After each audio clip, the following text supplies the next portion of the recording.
Bonsoir à tous et à toutes, et merci d'être ici. Bienvenue dans cette 8e causerie. Ce soir, nous allons recevoir Séverine Danflou, qui est critique cinéma et romancière, écrivain. Mais auparavant, nous allons bien évidemment inviter notre cher Olivier Liron. Enfin, je vais encore une fois me débrouiller pour le trouver. Et encore une fois, sans doute galérer pour le trouver. Mais c'est pas grave, finalement, on y est arrivé à chaque fois. Donc pourquoi cette fois-ci, nous n'y arriverions pas?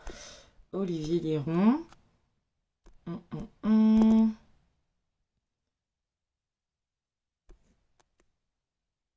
Tac, tac.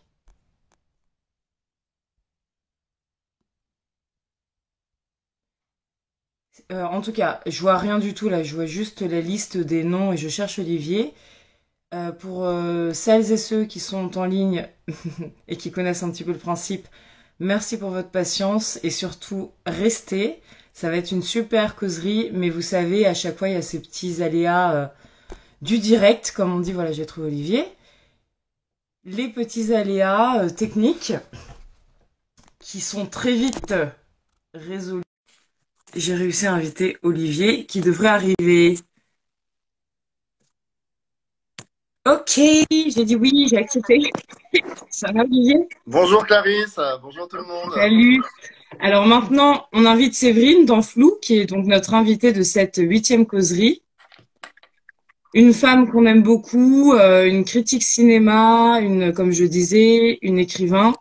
Elle a écrit 2 romans aux éditions Marest, Brune Platine et S'abandonner, très beau titre d'ailleurs, très très beau titre. Et c'est essentiellement de ce livre-là dont on va parler, puisqu'on va parler de désir, écrire le désir et chanter la rupture. Voilà. Alors, on invite Séverine qui devrait arriver. Patience, tout vient à point, à qui sait attendre. C'est le genre de moment où il faut ressortir les vieux adages. Tu m'entends bien, Olivier? Oui, je t'entends très bien et toi? Ça fait très bien. Surtout que, oui, oui. Alors voilà, je pense que Séverine a reçu l'invitation et elle devrait pas tarder à arriver. Donc, il faut qu'on va tous preuve un peu de patience collective. J'espère que ce soit un peu la même configuration que la dernière fois. Séverine, si tu es là et si tu as reçu l'invitation, elle est apparue sous forme de la petite caméra. Il faut l'accepter. Si tu n'as pas reçu, tu peux toi-même faire une demande pour rentrer, en fait, pour participer au live. Je te refais quand même Je suis très étonnée, moi, par la patience des gens. Moi, ça fait longtemps que je me serais barrée, en fait, si c'est pas techniquement au point, mais c'est pas de notre faute. C'est vraiment Instagram. T'es d'accord, Olivier? Non, mais merci à tous de patienter. Ouais, on doit faire un live à plusieurs. Donc c'est vrai que ça complique les problèmes de connexion des uns et des autres. Voilà. En fait, une fois qu'on est tous les trois dans le petit Ah, rectangle de l'écran, tout va ah bien. Séverine nous dit qu'elle est là. Et bah ouais, alors peut-être que ça met un petit peu de temps, c'est ça. Elle va peut-être arriver, voilà. Hop, invitée, je renvoie le comment. Salut Séverine, Euh, tu peux normalement envoyer toi-même une invitation. C'est possible en cliquant sur Bah là, j'ai envoyé je connecte. l'invitation Tu peux demander à participer toi-même aussi éventuellement. sur la petite caméra qui a un plus.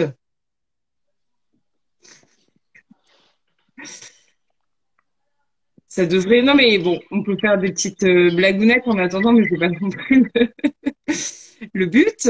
Mais c'est vrai que c'est un petit peu gênant cette histoire-là. C'est pas fluide. On va dire que c'est pas fluide. Mais je réitère l'invitation. Tac.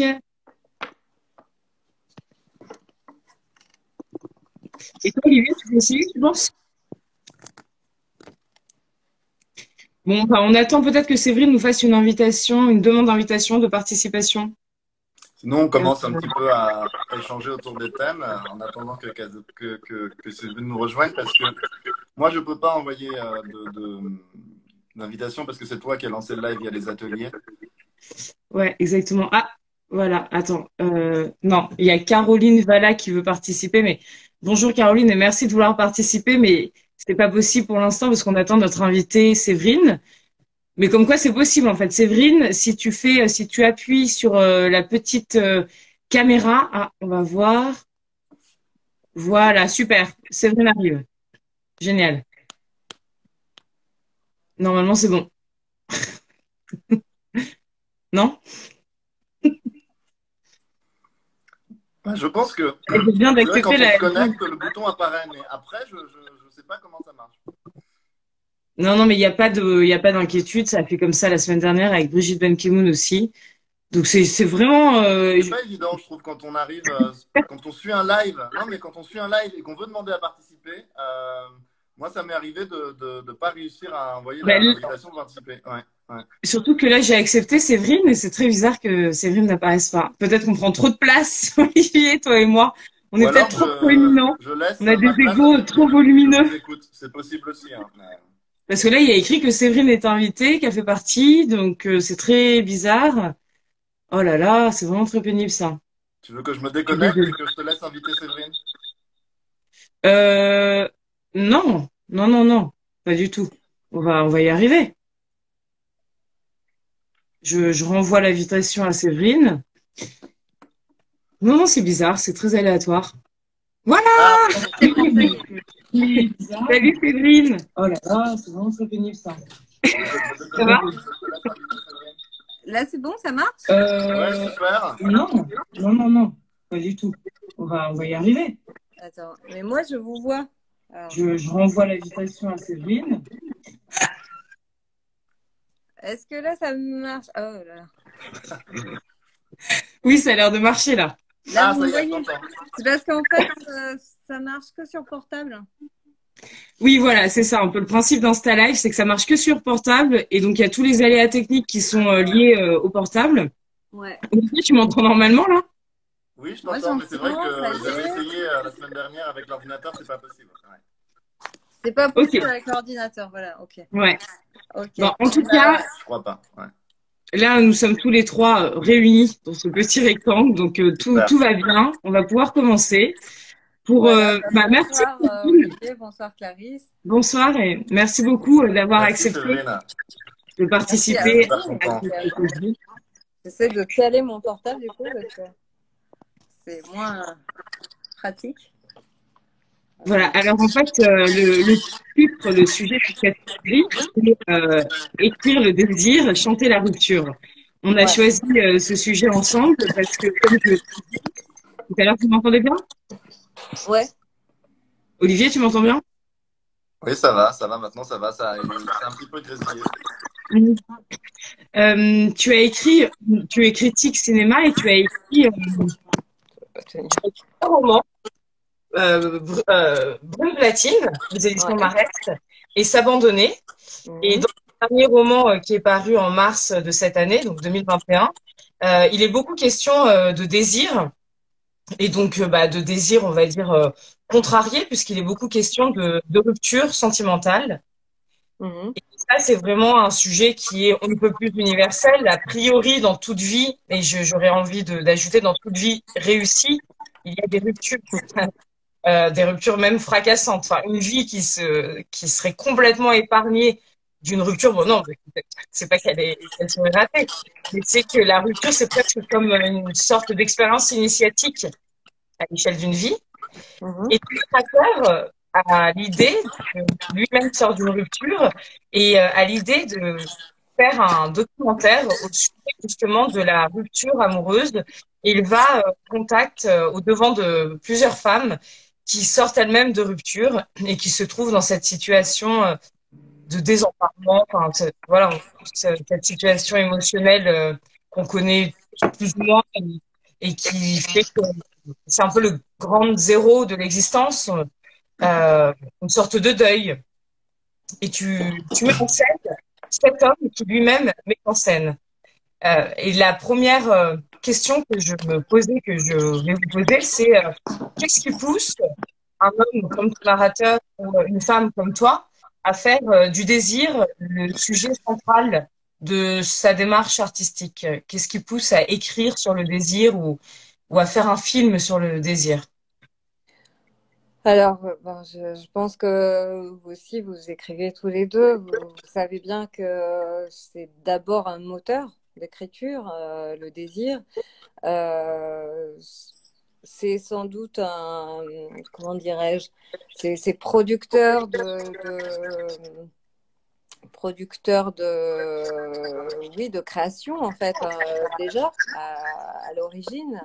Et ensuite, ensuite, enfin, moi, c'est quelque chose qui me meut beaucoup dans tout ce que je peux faire. C'est d'abord toujours une question de désir. Et l'écriture, elle naît beaucoup, à chaque fois, en tout cas, elle est née d'un désir très fort, mais aussi, alors il y a plusieurs formes, hein, on pourrait dire, de désir.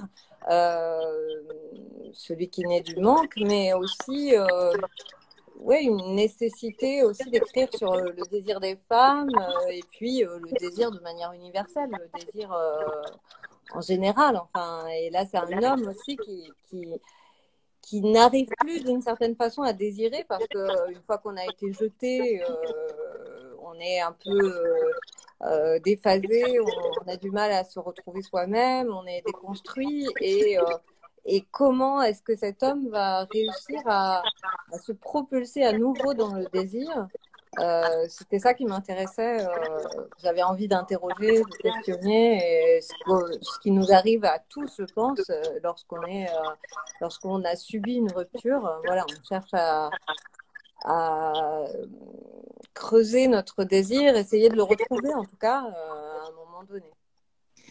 Et est-ce que ce désir, c'est justement toute cette part de manquement, de le fait de rater le désir, parce que là, il est beaucoup question de désir qui a été un temps assouvi et puis finalement qui a mené aux pertes et fracas. Donc c'est la rupture. Et cet homme, ce narrateur, crée des passerelles et des ponts essentiellement là où le désir est cabossé. Est-ce que finalement on arrive plus à se relier au désir des autres quand il est fragilisé, voire anéanti, ou quand il est flamboyant et resplendissant et que ça nous fait rêver? C'est difficile. Je pense que c'est surtout, enfin, le désir, c'est d'abord un élan aussi vital. Et c'est ce moment où on est en deuil et on n'arrive plus à se porter soi-même, à retrouver un élan vital, à retrouver oui, l'envie, le désir d'aller vers les autres. Et en même temps, il y est contraint par des contraintes de travail et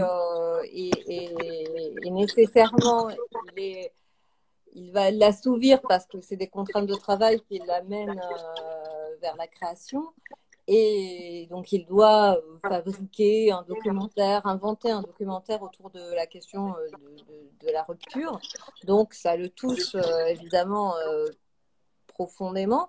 Et en même temps, il va faire parler des femmes et elles vont parler évidemment, oui, de désir. Il écoute le désir des autres, le désir perdu, mais aussi le désir qu'on cherche à retrouver au fond. Hum. Olivier, toi aussi, tu penses que le désir, c'est la vie, c'est le prana, c'est l'élan vital? Oui, je vous écoute. Est-ce que vous m'entendez bien? Oui, Oui, ton moi, micro a oui. l'air de marcher. Ton Bon, nouveau parce que micro a l'air de marcher.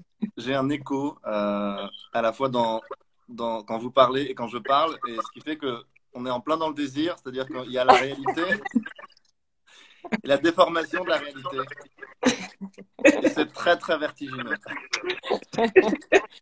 Tu vas pouvoir t'en sortir. Peut-être que entre deux questions, je me déconnecterai peut-être que ce sera mieux. Parce que c'est assez difficile d'avoir Oui, de l'écho. s'écouter en même temps qu'on parle, avec un léger retour. Moi, la première question qui me venait, c'était aussi la question de l'espace de ce livre, l'espace aussi de ce désir-là, de cette enquête que mène cet homme. on a l'impression que à travers les cafés, à travers les lieux où il va rencontrer ces femmes, se dessine une sorte de, de géographie comme ça, un petit peu du désir. Est-ce que tu peux nous en parler un petit peu de l'espace, voilà, de ton livre et de cet espace littéraire aussi, qui est Ouais. celui où se loge l'écriture du désir en tout cas. Alors, d'abord, c'était quelque chose d'un peu concret que je pense on connaît tous.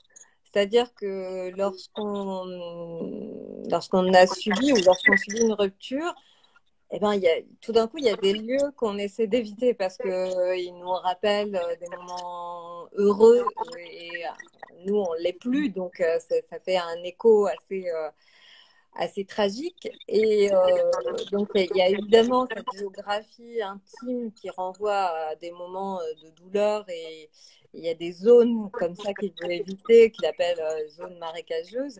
Et en même temps, comme tu le dis si bien, c'est un espace aussi littéraire puisque ça fait écho à toute la géographie littéraire, que ce soit la carte du tendre, toute cette littérature qui a tenté aussi de cartographier l'amour, le désir, de poser aussi puis, enfin, le lieu même de l'écriture, hein, qui a aussi un espace littéraire et qui devient géographique. Enfin, donc oui, il cherche, il est dans tous ces territoires et puis c'est un territoire que moi aussi je cherche lorsque j'écris. Enfin, voilà, c'est un territoire assez multiple, enfin, très désirant, sans doute. C'est un territoire à la fois très concret, très pratique dans lequel on peut déambuler et un territoire métaphorique et même mythologique puisque ton Ouais, narrateur est poussé, en tout cas poussé, inspiré, soutenu par Ovide les ouais. héroïdes que j'ai découvert grâce à toi. J'adore Ovide, j'adore les métamorphoses, l'art d'aimer, mais je ne connaissais pas les héroïdes et je trouve ça tellement audacieux à son époque déjà de se dire que d'avoir réussi à inscrire le thème du désir, de la frustration, de l'attente et du manque dans une généalogie qui le précédait, puisque en fait il s'inspire des grandes héroïnes, des grandes figures qui ont été dans l'absence et dans la frustration du désir Absolument. et qui quémandent d'une certaine manière et il leur prête une voix. Et toi aussi, dans ton livre, tu prêtes des voix à travers ce narrateur, et c'est en ça qu'on dit que c'est un roman polyphonique. Et là aussi, ça rejoint un peu le désir. Est-ce que le désir, c'est pas justement une question polyphonique? Parce que on a notre propre désir, à mon seul désir, comme dirait la dame à la licorne. Mais est-ce que notre désir n'est pas forcément lié au désir de toutes les âmes environnantes, de tous les désirs qui nous ont précédés, de tous les désirs qu'on sent palpiter autour de nous? Est-ce que c'est pas une histoire collective de désirs pour toi? Sans doute, et puis c'est aussi une histoire littéraire, parce que au fond, on parle de désir, mais c'est aussi une construction fantasmatique. Enfin, quand on rencontre quelqu'un, on pose sur lui tout un tas de fantasmes, et sans doute qu'il y a autant de désirs que de rencontres amoureuses, et à chaque fois, on pose une construction, qu'on le veuille ou non. On se rappelle de nos histoires passées, on pose aussi nos fantasmes littéraires ou cinématographiques sur la personne et parfois ça peut être assez douloureux pour l'un et pour l'autre parce que bon, le propre du fantasme, c'est que ça ne se réalise pas vraiment. Enfin, voilà, ça échappe toujours. Donc oui. Et en fait, j'ai fait des études de lettres, donc je connaissais les héroïdes d'Ovide, mais j'ai retravaillé vraiment les héroïdes d'Ovide quand je me suis rendu compte que c'était le modèle de Laclos pour les liaisons dangereuses. Et pour les lettres de Madame de Tourvel, vraiment, Laclos avait en tête voilà, Ovide. Donc je trouvais ça très beau et c'est vrai qu'elles sont très très belles ces lettres. Et en même temps, elles se ressemblent un peu toutes. Enfin, voilà. elles se ressemblent toutes, mais on a vraiment l'impression, quand on les lit, de singularité, de chaque sensibilité, pris dans ses affres, pris dans son propre désir, parce que c'est des désirs très différents, voire parfois Oui. contradictoires. C'est ce qui va créer d'ailleurs la dynamique du récit.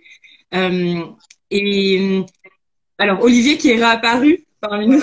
Il y a En plus fait, d'écho, Olivier, là. notre objet, tu es notre obscur objet du désir. Tu disparais, tu réapparais. Exactement.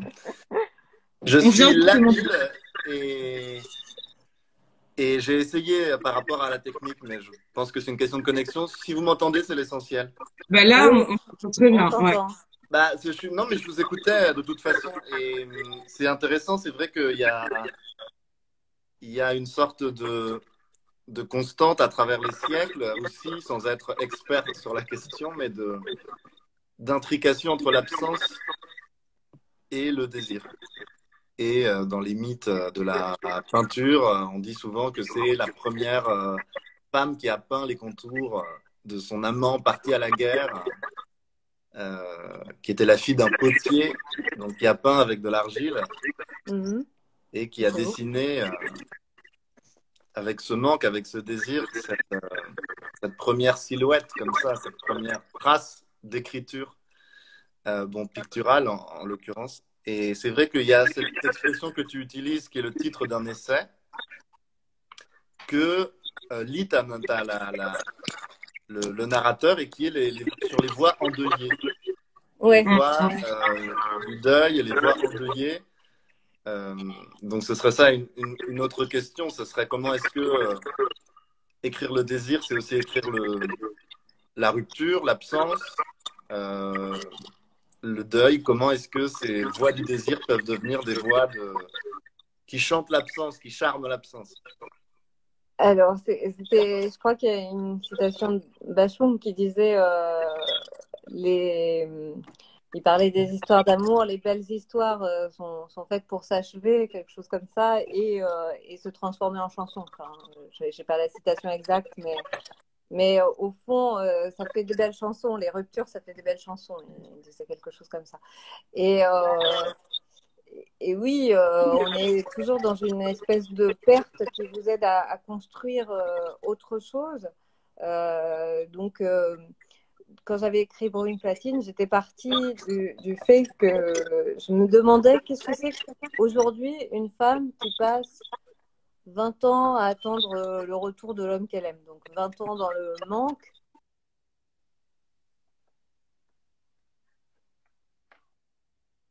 Est-ce que c'est toujours possible? Est-ce qu'à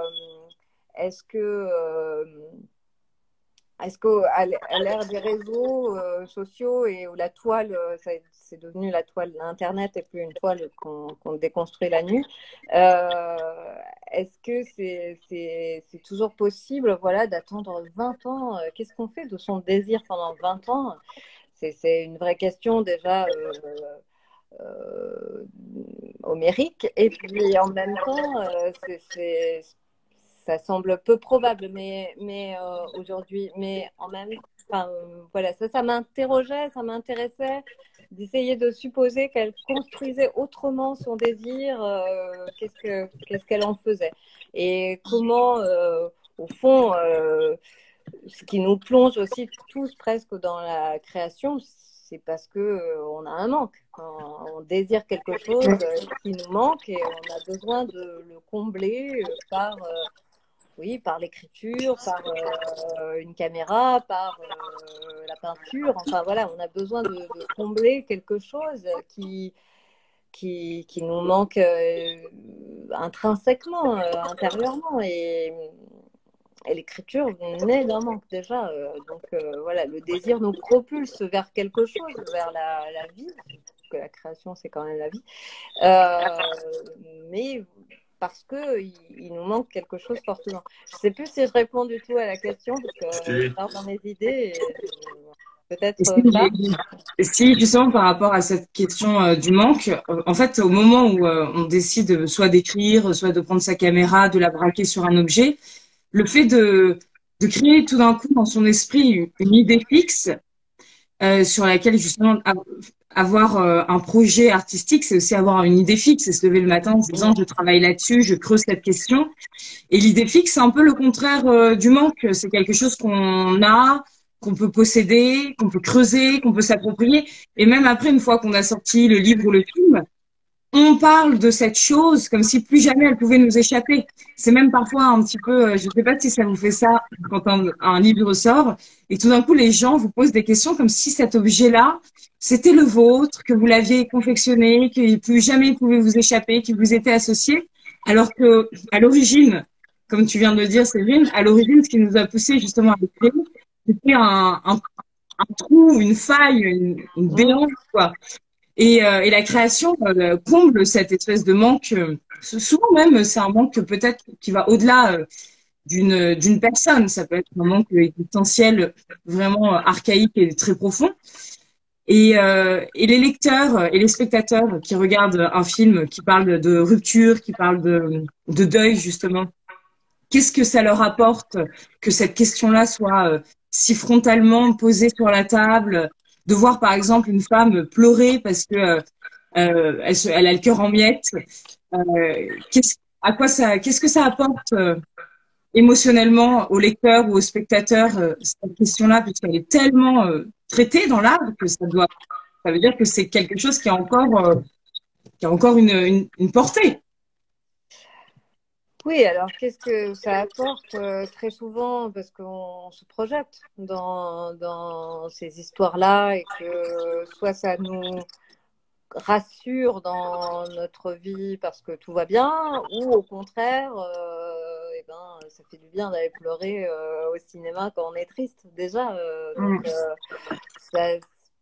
Ouais, il y a une forme d'identification, de projection de nos propres souffrances, de nos propres douleurs dans ces histoires-là où on se reconnaît, si on va mieux, on reconnaît certaines choses et ça, je sais pas, ça nous conforte ou nous rassure ou nous. Ouais, c'est le propre d'être ravi à soi-même, enfin, d'être dans le ravissement. Ouais.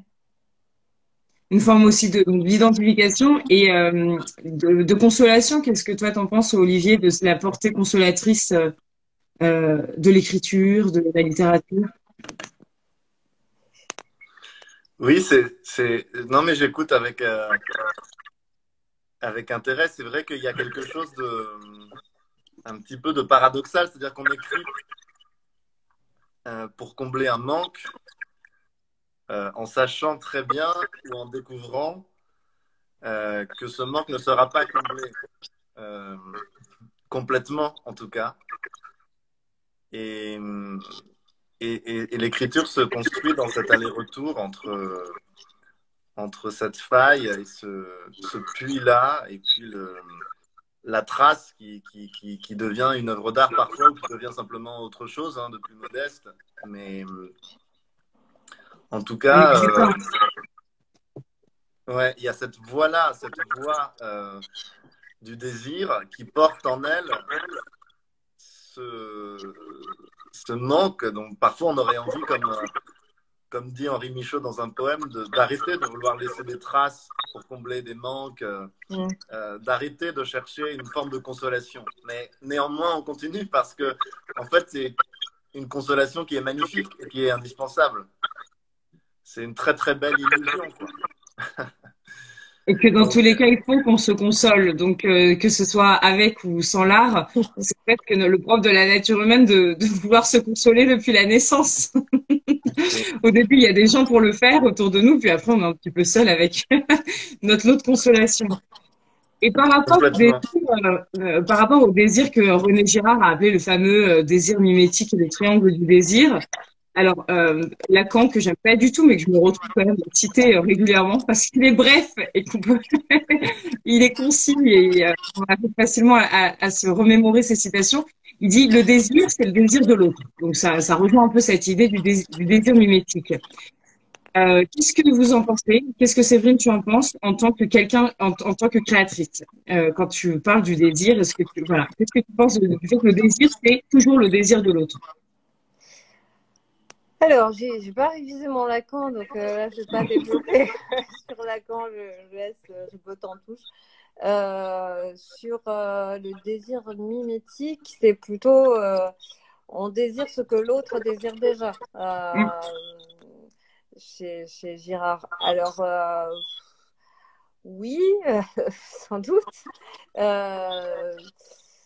Mais enfin, moi, je sais pas si c'est exactement ce que j'avais en tête, en tout cas quand j'écrivais, j'étais pas j'étais pas trop dans Girard. C'est plutôt comment dire là pour le coup, il va chercher chez les autres une manière de désirer si on veut, mais une manière de se consoler en écoutant la perte des autres, en écoutant les histoires des autres, et il va chercher une sorte de bouée de sauvetage, à se raccrocher à la vie, en écoutant aussi les solutions de ces femmes, parce que ce que j'ai voulu faire avec S'abandonner, c'était un livre, oui, sur les ruptures, et qui parle de rupture, et qui parle de douleur et de deuil, mais aussi qui en parle dans justement ce besoin d'aller dans les cafés, d'écouter la vie, d'écouter le mouvement, ce qu'on a eu du mal à faire récemment, nous, mais d'écouter cette espèce de souffle qui revient et qui vous pousse à vous relever, parce que voilà, une rupture, ça vous déconstruit même physiquement, ça atteint votre corps aussi, parce que quelqu'un vous a invalidé, enfin, a dit que vous n'étiez pas assez bien, en tout cas pour lui ou elle, et du coup, vous êtes un peu.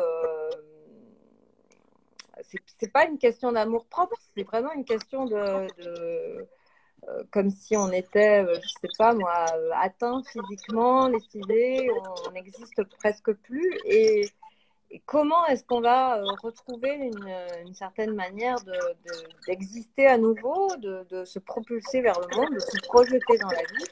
Et c'est ce que ces femmes cherchent à dire en fait dans ce qu'il écoute, ce qu'il enregistre. C'est aussi comment elles construisent une solution pour se relever et tout le monde n'en trouve pas. Hein. C'est pas un kit des solutions. Pourtant, c'est souvent du bricolage, justement, comme tu dis, elle construit des solutions, mais finalement, c'est souvent de briques et de broc, parce que Oui. et puis la vraie question, c'est aussi comment est-ce possible de dépendre autant du regard de l'autre. C'est-à-dire quand le regard s'est posé sur nous et qui nous a flattés, qui nous a encensés par le désir et ses projections, tout d'un coup, quand ce regard disparaît de nous, tout s'écroule. Bon, ça c'est une question presque philosophique ou psychanalytique, mais là, c'est un peu la question qu'on en vient à se poser en lisant tous ces témoignages. Mais il y avait rien avant. Tu étais qui? Tu étais qui avant que ce regard désirant se pose sur toi? Il y avait qui à l'intérieur de toi qui était si fragile pour que moindre regard qui disparaît, tout s'effondre? Ouais, parce qu'on est tous fragiles au fond et que ça nous ramène à une forme oui, de fragilité de l'être. On est confiant et l'amour aussi propulse ça. Lorsqu'on est amoureux, tout d'un coup, on a l'impression d'avoir des ailes, d'être surpuissant, que tout le monde peut nous regarder et d'être sujet, objet de désir. Et puis, lorsque vous êtes quitté, tout d'un coup, voilà, ça s'effondre, vous voyez la vie en noir et blanc, etc., etc. Et à un moment donné, oui, il faut se rappeler qu'on a été quelque chose avant, mais ça se fait lentement. Progressivement. Un grand travail oui, on a besoin de plein de cordiales, plein de solutions, plein de soutien, plusieurs choses, d'écoute aussi sans doute, et de s'écouter soi aussi. Et Jessica vient de poser une question. Merci Jessica d'être là. Olivier, tu veux bien la lire parce que je la vois plus apparaître en entier et tu viens de dire que c'était une très bonne question et c'est vrai. Bah oui.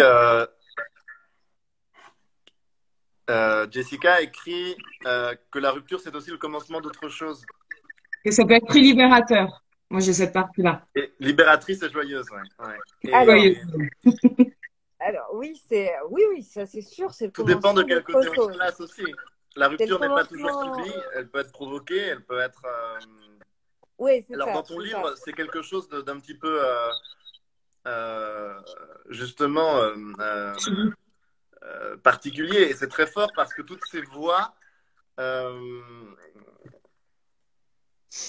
bah, ces voix qui sont endeuillées, justement, on est plutôt de ce côté-là. Euh, ces voix qui sont aussi réparatrices, on l'a dit. Comment toi, tu as écrit euh, ces voix-là, transcrits ou parce que dans les voix, que ce soit presque les voix humaines ou les voix de l'écriture, les voix VOIE d'ailleurs aussi, comment est-ce que tu incarnes ces voix dans leur aspect presque musical, une voix rythmique, voilà. Comment est-ce que tu as pu écrire ces voix, qu'elles soient effectivement soulagées de toute façon, il me semble qu'il y a une joie dans l'écriture elle-même, quoi. Donc, il y a une transfiguration possible, peut-être, de Ouais, cette absence, on disait. je voulais pas Mais que ce j'aimerais soit. avoir ton regard sur cette façon de travailler des voix quand on est écrivaine.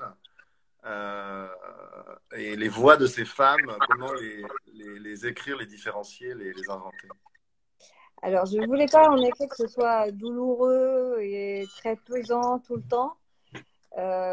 Donc, comment est-ce que. D'abord, c'est vraiment les voix qui me sont venues en premier quand j'ai écrit ce livre. C'est vraiment ces voix de femmes qui surgissaient par bribes. Moi, j'écris beaucoup de manière fragmentaire. Et elles surgissaient par bribes et en effet, elles racontaient pas du tout la même chose. Il y en a qui sont, pour répondre à Jessica, il y en a qui sont plutôt justement assez joyeuses, enfin joyeuses, qui en tout cas se sont libérées aussi d'une sorte d'emprise ou de situation qui était trop pénible et qui les asphyxiait et qui ont trouvé du coup dans la rupture quelque chose de positif. Et il y a ce genre de voix aussi, enfin, il y a ce type de voix. Et en même temps, il y a aussi des voix plus plaintives, plus atteintes par une incapacité à justement à bien se relever, hein. Enfin, qui cherchent, comme tu disais, Clarisse, des solutions de briques et de broc, hein. Mais bon, voilà, c'est comme des béquilles pour réussir à s'en sortir. Alors, c'est vrai que chez moi, c'est plutôt un surgissement. Voilà, je les entends en fait, ces voix, et je les écris. Et après, c'est toute une construction narrative. Le début et la fin sont venus assez vite. J'ai construit l'histoire de cet homme qui enregistrait des voix parce que voilà, j'avais un stock de voix assez phénoménal et il y en a beaucoup qui ont été coupées d'ailleurs. Enfin, j'en ai enlevé énormément. Et ça, c'est aussi un travail que m'a aidé à faire mon éditeur. Euh, en lisant, je trouve, je suis assez contente de ce livre parce qu'il est assez à l'os et que justement, il m'a aidé à me dire qu'il fallait couper, qu'il fallait enlever des choses, qu'il y avait un peu de trop plein parfois. Et ça, c'est vraiment précieux, hein, ce regard.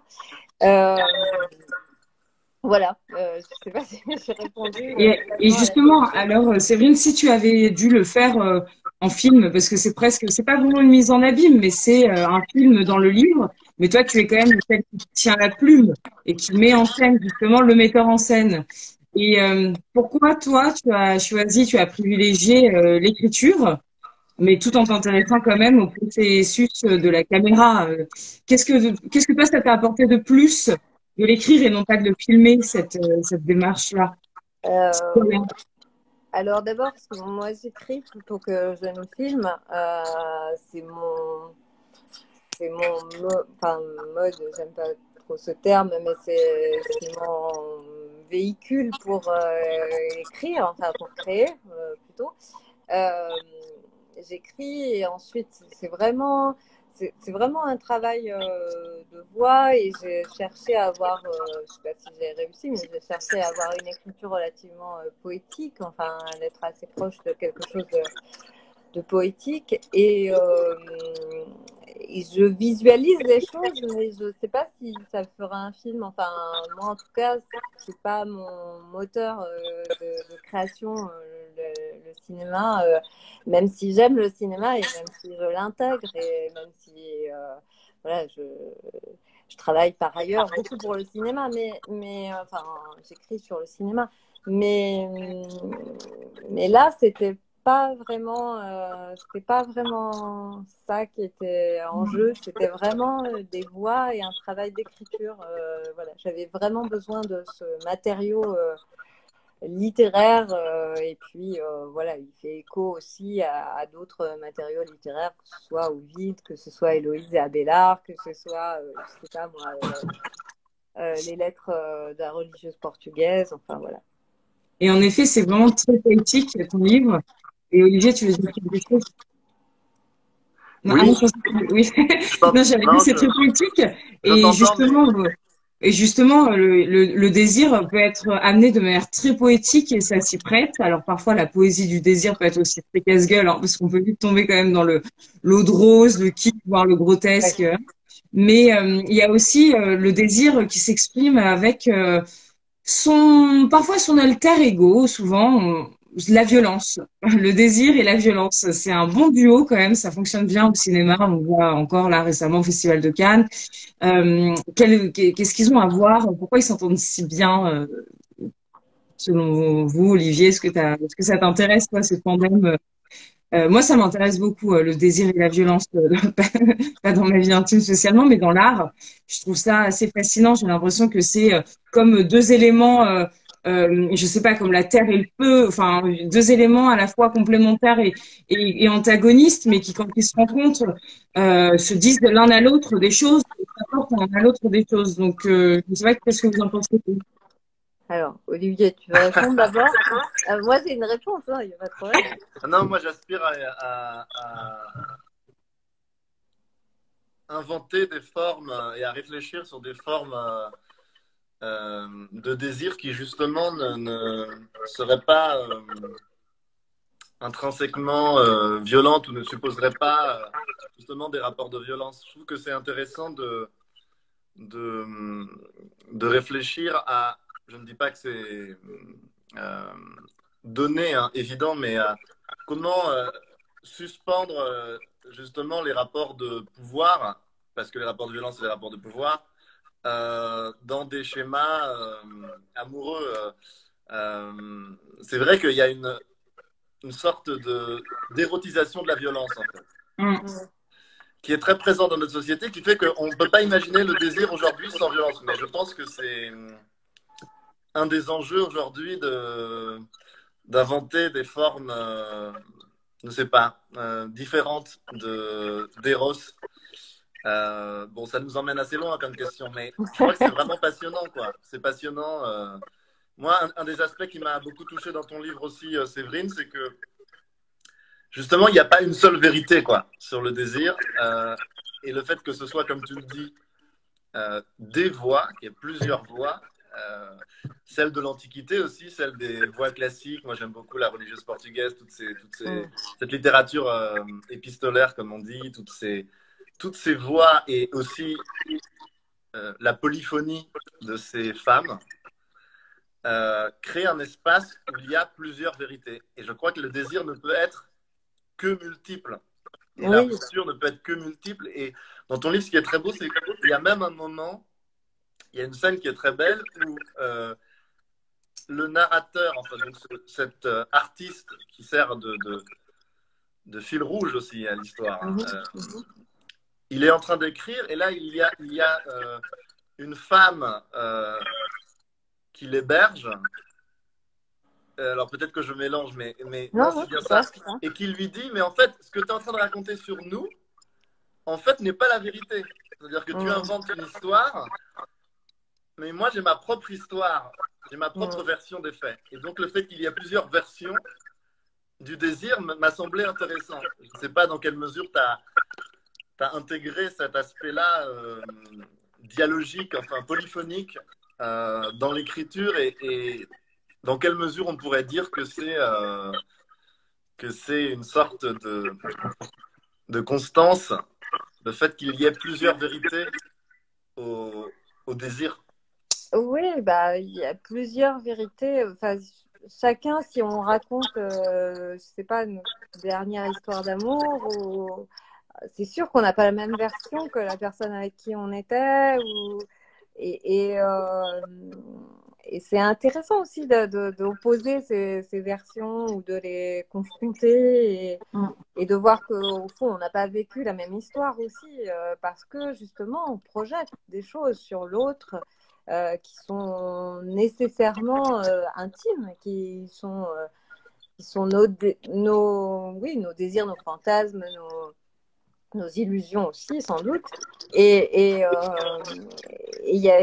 c'est pour ça que c'est dur, l'histoire d'amour. C'est pour ça que c'est dur, la rencontre avec l'autre, parce que chacun arrive avec son bagage, parce que chacun arrive avec son histoire, chacun arrive aussi avec ses projections. Et c'est dur de faire en sorte que tout ça arrive à composer quelque chose qui soit pure alchimie. Ça marche des fois, hein, ouais, ça marche en ce moment, mais bon, on va dire. Mais voilà, c'est extrêmement compliqué et c'est vrai que à un moment donné, j'explique, enfin, je dis dans le roman que ça pourrait être aussi, ces voix de femmes, ça pourrait être une seule et même femme à différents moments de son histoire parce que au fond, aucune histoire n'est la même si c'est vrai qu'il y a des schémas, Anne Dufourmentel le disait bien, hein, il y a des schémas, on répète un peu toujours les mêmes erreurs ou les mêmes histoires, mais en même temps, c'est pas toujours la même histoire et on grandit, on évolue et on vit pas les choses de la même façon à 5 ans d'intervalle. Enfin, voilà, donc, et puis il y a plein de choses, plein de facteurs qui viennent s'immiscer et qui viennent perturber aussi nos schémas habituels. Donc voilà. Enfin... Tout à fait. D'ailleurs, quand on parle de rencontres, souvent on dit ah c'était la rencontre de ma vie ou cette rencontre, et on isole la rencontre aux deux personnes qui se rencontrent, alors que comme tu viens de le dire, Séverine, souvent la rencontre c'est plus un espace et un temps qui englobe deux individus, un contexte, des caractères secondaires, une odeur, un fond d'actualité. Il s'est passé ci, il faisait telle température et le vent dans les arbres était de telle voilà la pression atmosphérique, mais à chaque fois qu'on parle d'une rencontre, on dit un tel a rencontré une telle. Mais dans quel cadre, à quel moment, qu'est-ce qui se passait, comment le monde les a rencontrés au moment où eux se sont rencontrés. Et c'est en ça que ce que tu viens de dire est très intéressant, c'est que c'est aussi pour ça que tout à l'heure Olivier, avant la causerie, m'a envoyé un petit message sur WhatsApp en me disant ça va être passionnant de vous écouter parce que pour moi le désir c'est encore un mystère. Je dis mais juste ce qui veut que le désir et pour moi aussi. Je dis, mais pour moi aussi oui. c'est un mystère, c'est un casse-tête et en même temps c'est aussi quelque chose de tellement excitant à vivre, à penser, à partager. On en revient toujours fondamentalement quand même. Et comme tu disais justement, Séverine, le désir peut-être est, tu dis, il y a beaucoup de projections et comment de toutes ces projections une histoire peut naître.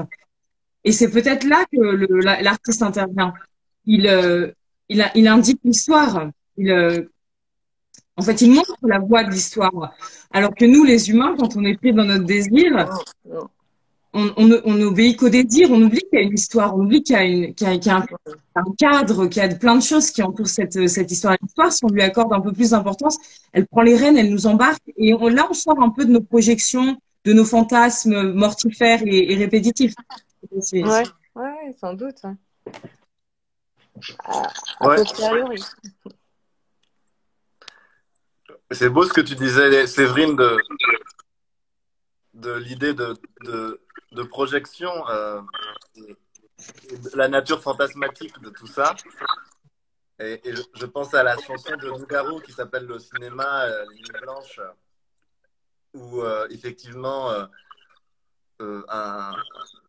un homme qui est amoureux pense voilà, sur l'écran de ces nuits blanches aux histoires possibles qu'il pourrait avoir avec cette femme. Mais finalement, est-ce qu'il n'y a pas toujours ce cinéma, cette cinématographie? D'ailleurs, on dit souvent, là, vous en faites tout un cinéma. Et c'est vrai qu'il y a ça, c'est-à-dire que par le cinéma, ou par cette figure, en tout cas, du cinéma que tu convoques dans ton livre, il y a comme ça une exploration de toutes ces projections, de tout cet écran que seul, oui, comme tu dis, Clarisse, le fait de construire des récits permettent de saisir, d'appréhender ce mystère. Et ma question, une de mes questions que j'ai eues en lisant ce livre, c'était aussi ça, c'est-à-dire, est-ce que pour toi, pas forcément parce que tu voudrais adapter ton livre, c'est pas ça, mais pourquoi finalement tu choisis cette figure-là du cinéma, en particulier du cinéma documentaire? Est-ce que pour toi, finalement, le cinéma et la littérature partagent cette tentation d'expliquer, le désir de raconter, de mettre en scène? Voilà, quelles sont les passerelles pour toi, pas en général, mais pour toi, quelles sont les passerelles que tu fais entre ton amour du cinéma et ton amour de la vie? En fait, c'est difficile. Je suis passée par le cinéma aussi parce que c'est mes deux passions, en fait, le cinéma et la littérature, et je travaille sur les deux, et j'écris beaucoup sur le cinéma. Je pense qu'il y a des analogies entre ta façon d'écrire ce livre et un cinéma documentaire qui irait faire parler des gens. Alors oui, ouais, il y a quelques analogies. Je me souviens que il y a quelqu'un qui me disait que ça le faisait penser à Alain Cavalier. Bon, Ah oui, pas, complètement. Tout à fait, c'est génial d'ailleurs. Ouais. Moi, j'avais pensé à Zarda qui partait avec sa petite caméra et qui filme des gens comme ça et qui écoute des petites histoires, justement, des choses très intimes. Et j'aime beaucoup cette manière de faire du cinéma, avec peu de moyens. C'était déjà une des questions de Brune Patine, mais sans doute parce que je me suis pas encore lancée, mais moi, voilà, si jamais j'en fais un jour, j'ai pas d'argent. Donc, et après, ça nécessite de trouver des producteurs et tout ça. Et j'aime bien l'idée de se lancer et faire quelque chose avec le peu de moyens qu'on a, à savoir nos téléphones portables ou des choses comme ça. Voilà, donc comme c'est quelque chose qui m'interroge beaucoup, c'est quelque chose que je finis par intégrer dans mon écriture parce que voilà, ça m'interpelle, ça m'intéresse comme moyen de création, un peu comme la caméra stylo, un peu un écrivain qui ferait du cinéma, c'est-à-dire avec aussi peu d'argent que nous, quand on écrit, on a besoin d'une feuille, d'un stylo. Voilà. Après, on a besoin de quelqu'un qui nous édite, mais sinon, on peut créer comme ça, avec rien. Et j'aime bien l'idée qu'on puisse créer avec rien, même en termes de cinéma, qu'on puisse essayer, en tout cas. Enfin, c'est plus compliqué, mais... Et d'ailleurs, à propos, tout à fait, je suis d'accord, c'est tellement jouissif de se dire je ne dépends de rien d'autre que de ma bonne volonté et d'un matériel rudimentaire. Et ensuite, comme tu dis, on aura besoin d'un éditeur et puis pas besoin de lecteur, mais le souhait de lecteur. Et justement, dernière question, parce qu'en plus, Olivier, voilà, attends, je vais quand même le réinviter. Tu vois, le fait dans la vie, le fait que le désir innerve nos vies tout le temps, on a toujours le désir d'être seul et en même temps d'être avec les autres, d'être soi un peu plus profondément et d'être hors de soi, d'être ailleurs et de s'ancrer ici. Tous nos désirs sont absolument plausibles. Comment on n'est pas plausibles, mais sont absolument contradictoire, mais chacun aussi isolément est absolument audible, avoir envie Oui, d'être ouais, casanier et envie de voyager. Les deux sont absolument compréhensibles et respectueux dans la même vie, même au même moment, et pourtant ils sont contradictoires. Avoir envie d'aimer plusieurs personnes et une seule personne, c'est tout à fait pareil, respectable, audible et compréhensible, et pourtant c'est contradictoire. Donc en fait, tous les désirs sont dans la nature et peuvent être aussi incarnés dans une même vie, un même instant. Je crois que c'est peut-être ça qui fait que le désir est une source d'inspiration inépuisable dans la littérature, dans la musique, dans le cinéma. C'est que justement, c'est le reflet de ce qu'on est. Et on est quand même des bestioles pétries de paradoxes et de tensions et d'élan azimutés et souvent contradictoires, mais qui font qu'on est en vie. Donc, c'est ouais, peut-être que le désir, c'est la vie aussi. Et que il n'y a ouais, rien qui ressemble plus au vivant que le désir.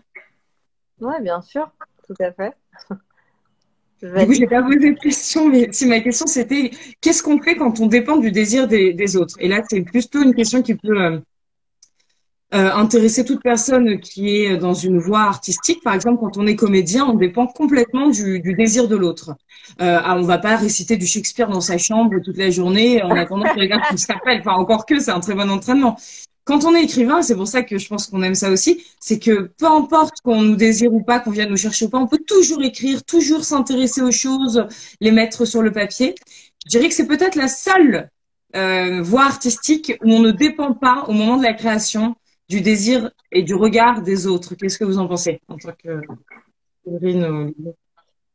Alors, sur le comédien, c'est vrai, évidemment. Moi, quand j'étais gamine, ma soeur était comédienne et je les ai suivis, enfin, j'ai suivi elle et ses amis dans des spectacles de rue, c'est-à-dire qu'ils n'avaient rien, hein, pas d'argent, pas de producteur, tout ça. Et ils avaient néanmoins envie de jouer, envie de porter des textes, Donc, ils allaient dans la rue et ils jouaient.